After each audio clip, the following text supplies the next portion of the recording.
Welcome, everyone, to the second episode of the Football Baron podcast, where we cover various football news in the Premier League and the Bundesliga. But for this episode, we're going to be covering the Matchday 31 in the Bundesliga, specifically, and the matches that occurred on this match day and what happened, and we're going to cover it. So for the first match day fixture that was on Friday was RB Leipzig versus Hoffenheim with Julian Nagelsmann, Leipzig's manager, facing his old team that he managed last season, Hoffenheim. And of course it saw Leipzig winning 2-0 and securing 3 points. And the 2 goals scored by Dani Olmo, none by Timo Werner. Dani Olmo, as some of you may know, was brought in for about 21 million US dollars from Dynamo Zagreb, if I pronounced that correctly. And he had a slow start in the beginning when he began to be transferred, but an impressive 2 goals for his first Premier Bundesliga brace, and definitely an impressive performance by his part. And then for the next match day we're going to be covering is SC Freiburg versus Wolfsburg. And now, for those of you who didn't tune in or for the last episode of the Football Baron podcast, we were talking about Freiburg versus Wolfsburg, and one of the players that I outlined as a key threat for Freiburg and a key tool for Wolfsburg was Wout Weghorst, the Dutch striker, and he definitely performed this game. And this game was very, very intense throughout. The first 30-40 minutes saw intense action and aggressive attacking by Wolfsburg, with them scoring potentially 4 goals. And it started off with Weghorst scoring an early goal and securing a 1-0 lead for Wolfsburg. But then later on what happened was a ball went into the penalty box, and it could lead to a potential second goal with Weghorst heading it in, but he manages to not get it past the goalkeeper, but instead it falls flat onto Ginczek, another Wolfsburg player, who taps it in. However, with VAR reviewing the goal, and they discovered that it was offside. But then, at the same time, when Weghorst headed the ball and it landed right onto Ginczek, Freiburg midfielder Nicholas Höfler, trying to defend the ball and stop Weghorst while Weghorst was heading the ball, had his foot way too high, and it hit Weghorst, which led to a penalty, which Weghorst would manage to convert into another goal for Wolfsburg. However, Ginczek's just lack of luck didn't stop there, where he would try to secure another goal. And that was when a ball came in to the penalty box, and Ginczek had a pretty nice header. But the thing is, with VAR review, they found that it was a handball, and that led to another goal that poor Ginczek would not be able to add to his tally, and he did not score any goals the rest of the game. And Freiburg were looking very shaky defensively, just very poor, and goalkeeper Alexander Schwallow was not looking in prime sharpness. But nearing the end of the first half, though, Lucas Höhler, with a ball coming into the penalty box, managed to put a nice header in and secure a goal, so that Freiburg wasn't completely having a mountain to climb, with them only needing 1 goal, with the scoreline ending in the first half at 2-1. Freiburg began to change a little bit, and that was noticeable right into the second half, with Lucas Höhler taking a shot in and getting to the penalty box in the first couple of minutes of the second half. And he takes a shot, it gets deflected, and the ball's in the air. But Roland Schalke, another forward attacking player for Freiburg, manages to get a header. And for those of you who didn't see it live, it was really impressive, and I would recommend it. Watch it on the highlights on YouTube or something. But it was impressive how it just landed perfectly. It was kind of lucky how that goal managed to make it past the Wolfsburg goalkeeper. But then again, it was a good good header, and managed to secure Freiburg a 2-2 draw, and the rest of the game was played out, and it was fairly even with no real a big attacking threat or big chances. Although Wout Weghorst did get a chance in the near the end of the game, however, he was still not able to secure a hat trick.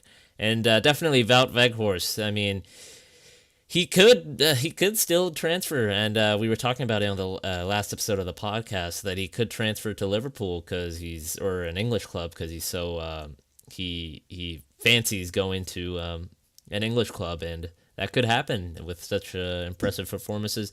He's definitely a consistent player, very tall, good heading ability, and definitely something that some English clubs could keep an eye out for, and definitely a player that's useful and could be useful for many clubs.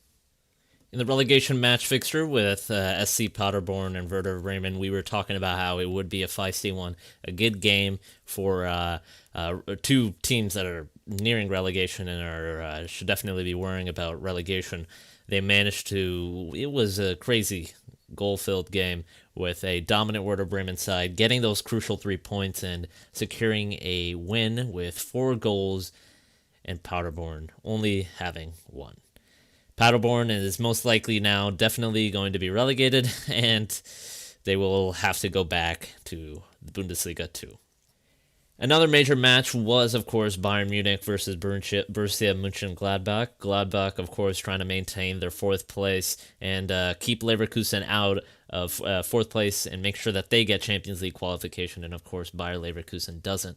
And what turns out to be another crucial game for Bayern as well, who could have potentially won the league then, but it was highly doubtful.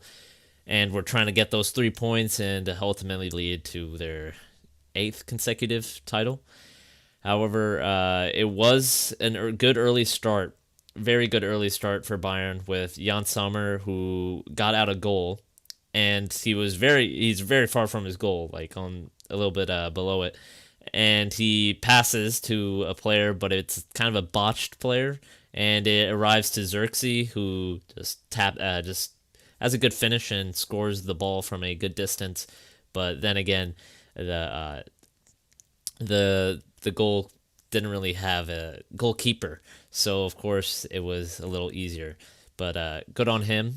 He's definitely a good talent for Bayern, and good if his talent is as good as it's said by many Bayern fans and by many Bayern coaches, it could be a good He could be a good replacement for Robert Lewandowski, who, like Thomas Müller, was out of the game, and it should have been an easier game. Still a hard game because it is Bayern Munich. Should have been an easier game for Gladbach, and it did turn out to be so because they equalized the game and put it on equal levels later on with Pavard scoring an own goal in an attempt to block a low cross that was coming in.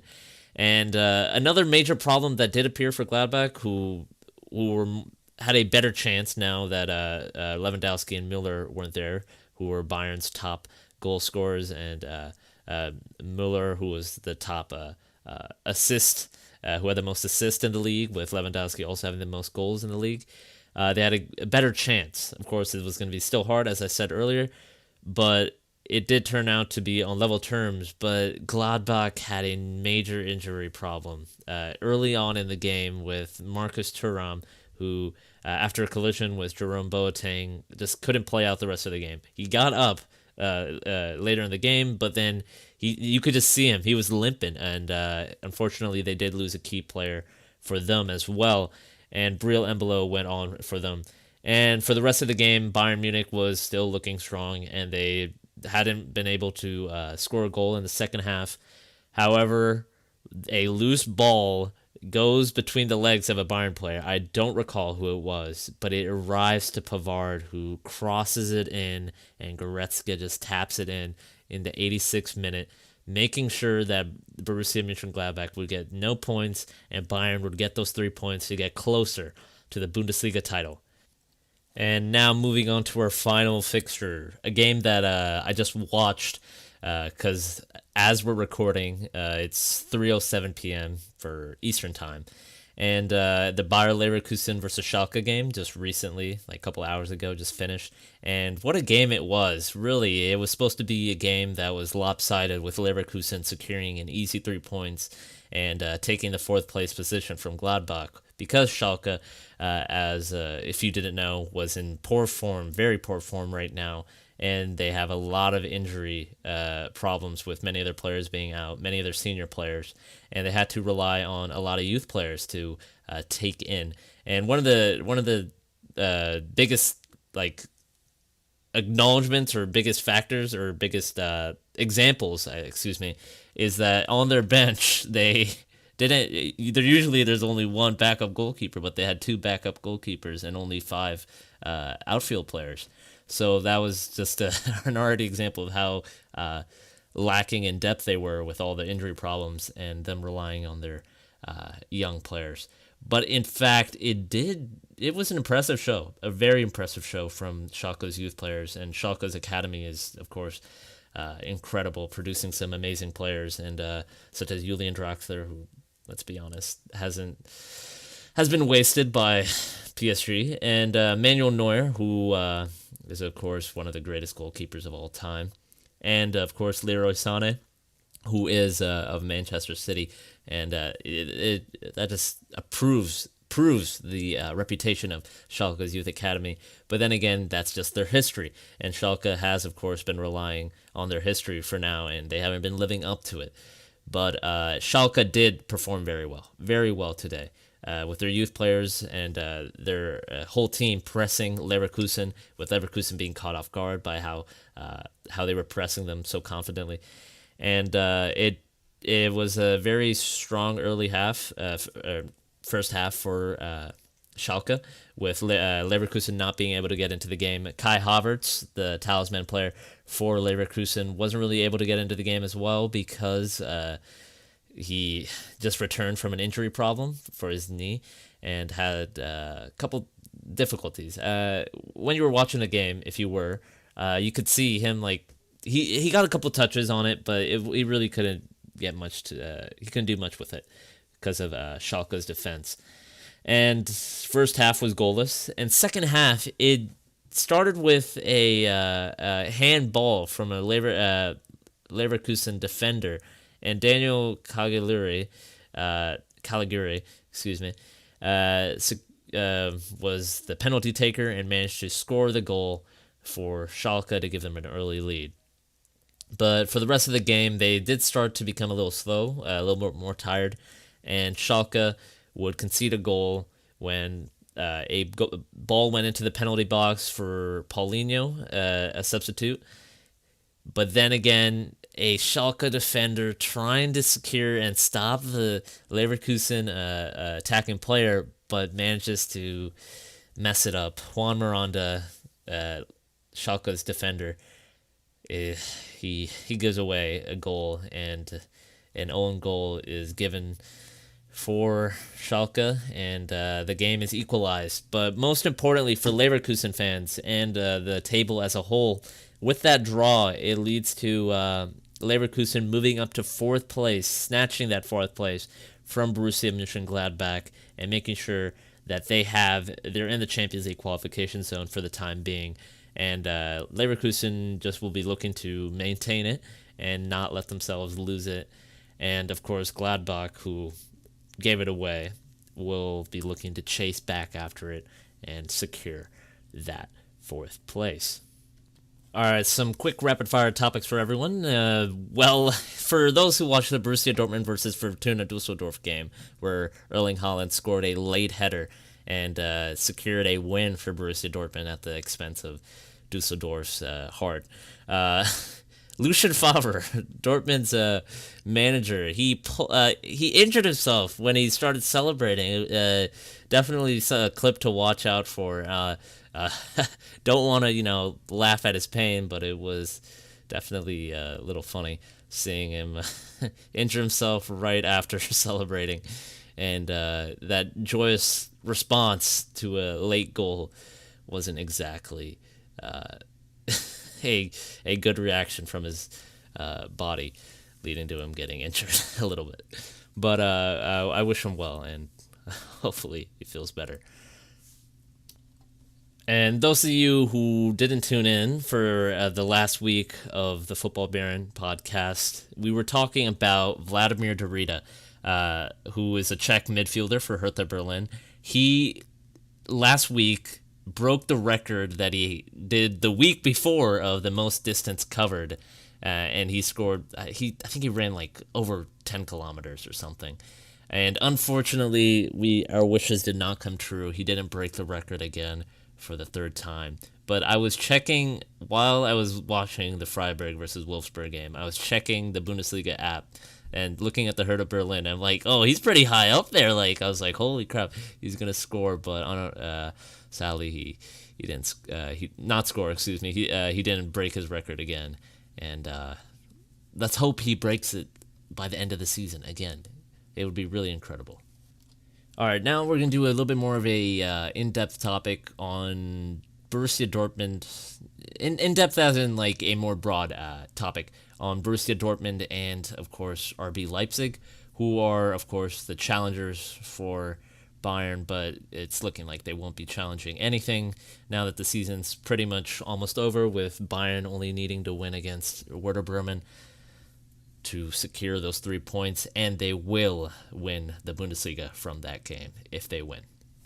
And we're going to be talking about RB Leipzig and Borussia Dortmund, because I've seen a couple of YouTube videos from like various analysts and what their opinions are, as well as some football news articles.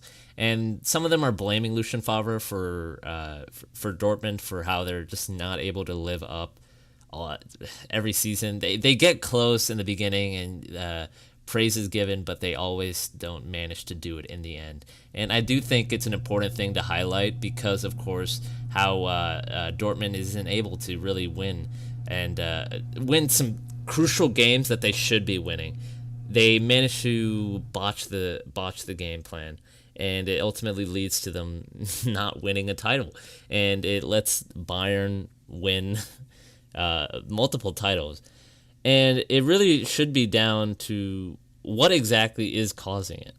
Now, thinking on it, I wouldn't blame it on the manager completely. I also think it's Dortmund. It's impressive. It's amazing what Dortmund does with their youth players, and it's incredible, and it's really great, and it produces great talents such as Jadon Sancho, but it doesn't always. It's not going to win you titles the majority of the time. It really doesn't. You need more experience, and maybe they're trying to do that with Mats Hummels as center back, but it doesn't show. And some people are blaming the goalkeeper, Roman Bürki.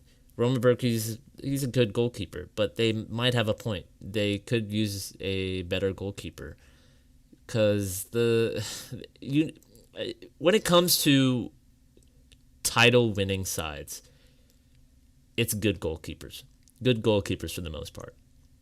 Like if you look at Liverpool, when they got Alisson, they completely changed. Not completely, but they changed for the better, and for a major part, they became a better team. But also look at Manchester City. Ederson, great goalkeeper. Manchester United have a good goalkeeper, but he's out of form. But I don't know. I really do think that they should be looking to a new goalkeeper. And Roman Bürki, he's been doing a good job, but I don't think he is their answer for the most part to a Bundesliga title. They have a lot of talent, impressive youth academy, youth scouting, but I highly doubt it will win them a title if they keep pushing for youth players who aren't as experienced as other players. They definitely need more experienced players. And I think they are addressing that in some ways. As I said earlier about Mats Hummels, the center back for Dortmund, as well as Emre Can, who is the new midfielder for Borussia Dortmund, who came in for the January transfer window from Juventus. And it could be a solution, maybe next season, that they can do it, but definitely some question marks around there. Another side that has been challenging Bayern for the title is RB Leipzig. And Julian Nagelsmann, in a couple of interviews, has been saying that his main focus is to secure first, second, third, and fourth, and secure Champions League football. And they're it's obvious that RB Leipzig is building to get their first Bundesliga title as a club. But I mean, they're going to be losing some key players. It's the natural process. RB Leipzig isn't that big to hold some of their biggest players, like Timo Werner, who is most likely going to be moving to an English club, specifically Chelsea. And holding those key players, I think, is important, but it's extremely hard. I mean, RB Leipzig, they don't have the hold to keep those players that long. I personally think it's impressive that they kept Timo Werner for that long in the first place. And RB Leipzig will definitely need to they will definitely need to ask themselves going into the summer, or as we're already in the summer, but after the season ends and prior to the next season, they need to be asking themselves, what are they going to do?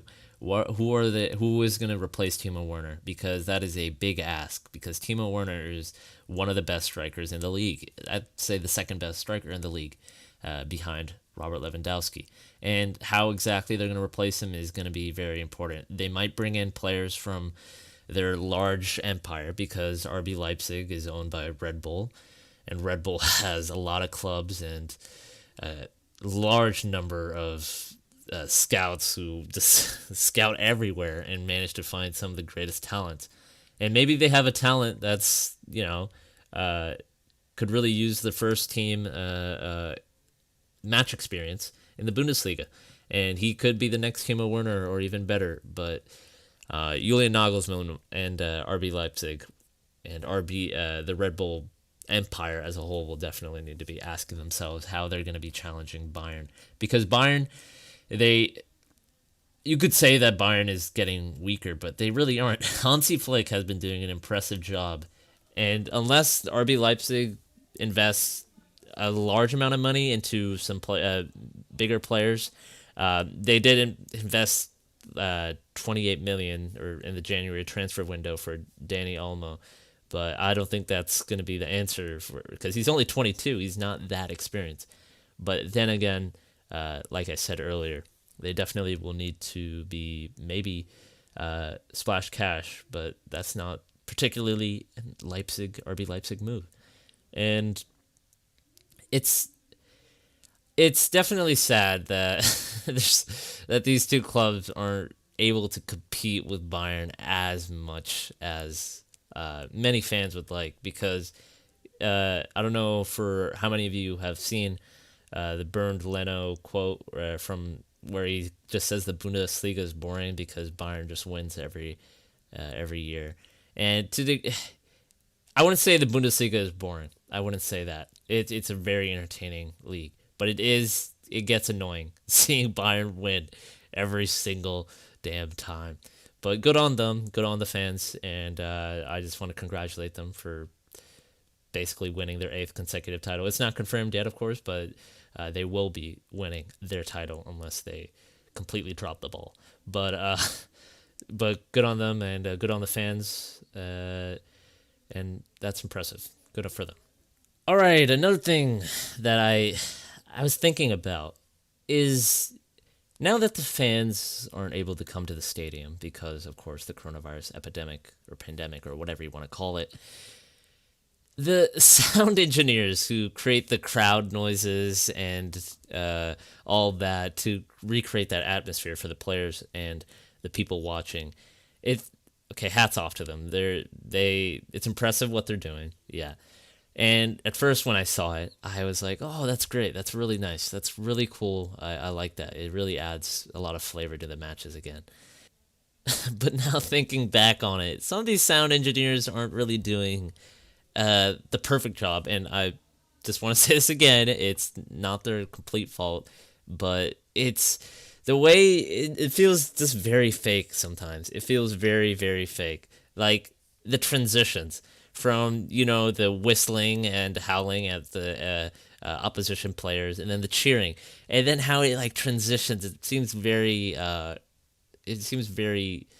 makes me a little uncomfortable how it like transitions. Like it doesn't feel right. It doesn't feel authentic.